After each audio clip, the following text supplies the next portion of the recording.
அனுப்பவருக்கு சகல ஜீவராசிகளுக்கும் பணி அனுப்பவருக்கு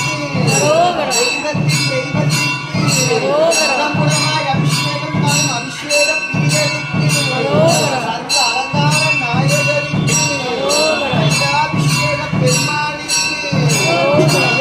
தத்துவனிற்கு